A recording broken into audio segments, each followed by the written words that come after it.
Hai sobat, kali ini saya akan memberikan sebuah film yang berjudul Paupahan yang dirilis pada tahun 2023.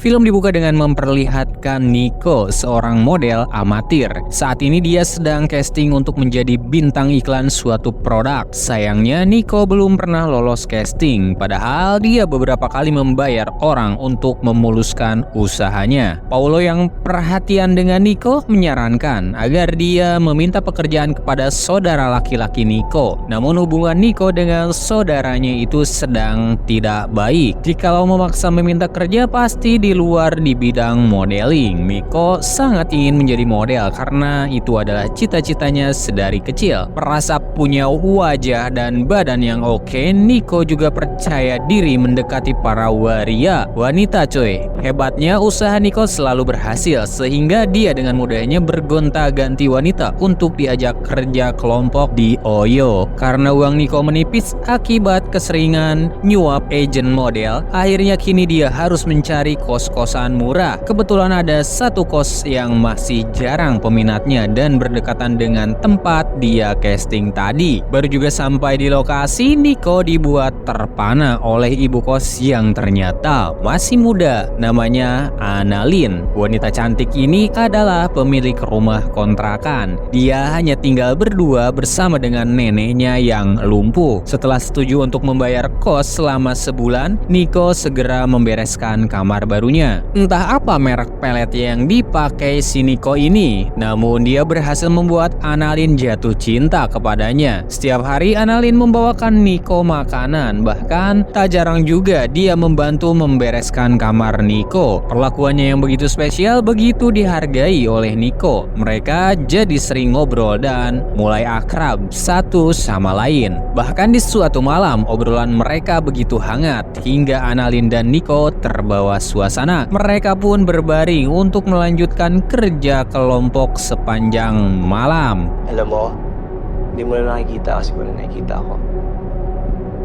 Keesokan harinya Nico mendapat telepon dari tunangannya yang bernama Kathleen. Saat ini Kathleen bekerja sebagai perawat di Kanada. Baru sekarang dia mendapatkan cuti dan akan kembali ke Filipina untuk menemui Nico. Tentu saja Nico sangat senang bisa bertemu dengan tunangannya lagi. Sore harinya Nico terlihat membawakan makanan untuk Annalyn. Kemarin Annalyn telah memberikan servis spesial untuknya. Jadi ini semacam tanda terima kasih. Setelah itu mereka kembali membicarakan kehidupan Annalyn sebelumnya. Dari percakapan mereka, sobat mendapat informasi bahwa Annalyn ternyata bukan pemilik sah dari kos-kosan tersebut. Annalyn adalah anak yang diasuh nenek pemilik rumah ini. Namun suatu hari Annalyn harus meneruskan usaha kosan sendiri karena sang nenek terjatuh dari tangga dan mengalami lumpuh total. Nico juga mengatakan latar keluarganya yang berantakan. Hampir setiap hari terjadi cekcok di rumahnya. Dia juga punya masalah dengan saudaranya yang selalu tak sepemikiran. Kisah sedih ini membuat Annalyn merasa kasihan pada Nico. Dia lalu memutuskan untuk kembali mengajak Nico kerja kelompok lagi. Seiring berjalannya waktu, Annalyn menunjukkan obsesi berlebihan kepada Nico. Misalnya dengan meletakkan cermin satu arah dari kamar Annalyn untuk menyambungkannya langsung dengan kamar Nico. Namun aksi itu ternyata malah membuat Annalyn sakit hati karena setiap malam lewat cermin itu dia malah melihat Nico kerja kelompok dengan wanita lain. Parahnya wanita yang diicip bukan hanya satu, tapi banyak wanita yang dia bawa secara bergiliran. Sekali atau dua kali mungkin Annalyn malah ikut kepingin, namun kalau terlalu sering begini Annalyn pun kesal dan cemburu. Jatahnya kerja kelompok juga berkurang karena si Nico sudah lelah main-main dengan wanita lain.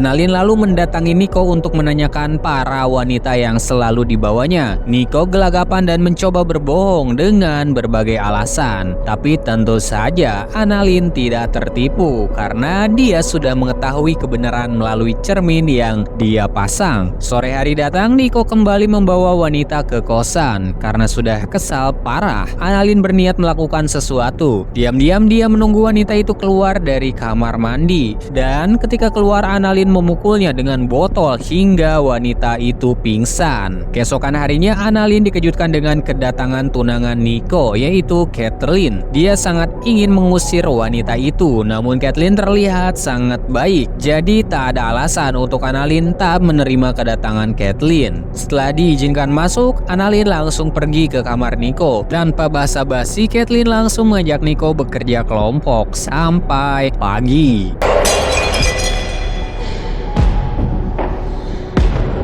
Pagi hari datang, Kathleen memasak dan mengundang Annalyn untuk makan bersama. Kathleen sangat berterima kasih kepada Annalyn karena dia selalu siap sedia membantu Nico. Banyak hal yang mereka bicarakan selama makan. Annalyn diberitahu bahwa Kathleen dan Nico telah bertunangan selama 5 tahun. Namun Kathleen harus bekerja sebagai perawat di Kanada, sehingga terpaksa menjalin LDR selama 3 tahun dengan Nico. Setelah mendengar itu, Annalyn menyadari bahwa Nico telah membohonginya selama ini. Nyatanya bagi Nico, dia hanya alat untuk mendapatkan kesenangan. Annalyn kemudian melampiaskan semua amarahnya dengan bercerita pada neneknya yang lumpuh. Flashback ke masa lalu. Ternyata sejak kecil Annalyn sering mencari pria untuk melepas masa rapatnya. Namun tidak ada yang sesuai dengan kriteria Annalyn saat itu. Bukannya dapat pria tampan, Annalyn malah dipaksa untuk bekerja kelompok dengan kakek tua bangke. Dia adalah suami si nenek pemilik rumah kos-kosan. Annalyn lalu diangkat sebagai anak, mengingat kakek dan nenek seumur hidup tak pernah mendapat keturunan. Jadi kehadiran Annalyn ini diharapkan bisa nambah rame keluarga mereka. Namun Annalyn remaja ternyata sangat nakal dan suka ngintip penghuni kosan. Hingga suatu hari aksinya ketahuan oleh si nenek. Dia takut para penghuni kosan akan kabur karena tak nyaman dengan kelakuan nakal Annalyn. Annalyn yang tak terima diperlakukan kasar langsung memukuli si nenek hingga hampir meninggal. Untungnya dia masih selamat meski sekarang harus mengalami kelumpuhan total.